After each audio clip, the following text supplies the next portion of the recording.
kuidas see oli? Ei, mitte vesi. Suusa.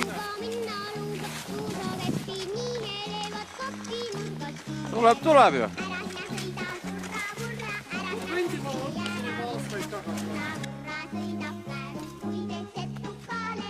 Nii, lill tuleb. Klassikaline poos, tasakaal paigas, müts lehvib, paar tõuget. Aga viis. Lill on ära sõitnud juba natuke alla 3 kilomeetri. Samm hakkab tal kergelt tentsiks minema. Ei ole enam sellist filigraanset veerpalu sammu. Aga mis ees ootab, on tavaline lihtne tammetõus.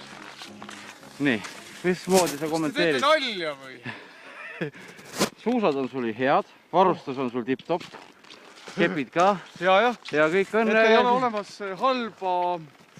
halba suusarada ega ilma, et on halvad varustus küsimus või? Mis siis, et mees seal sees on täielik?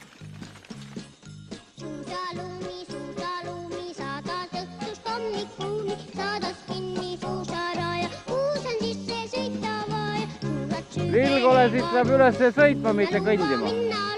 Suusakäppi niihelevad, kapi nurgas kiihelevad. Ära sina sõida, surra, vurra, ära sina suski, ära vurra. Surra, vurra, sõidab päev, kui teed setukale sääru. Ära sina sõida, kiina käärad, ära sina jalgu ära. Iseenesest võib siin lõua tõmba harjunud päärada.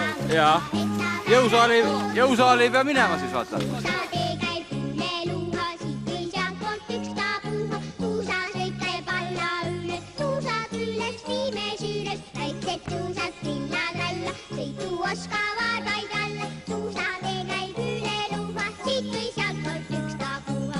Ära sina sõida, surra-vurra, ära sina suuski ära murra. Surra-vurra sõidab käär. Väike lehvitus perele. Pere jälgib, kuidas meeste sporti. Viimane tõusupõks tuleb. Ütle siis midagi viimaseks sõnaks ka. 2 sõna, kutupiilu.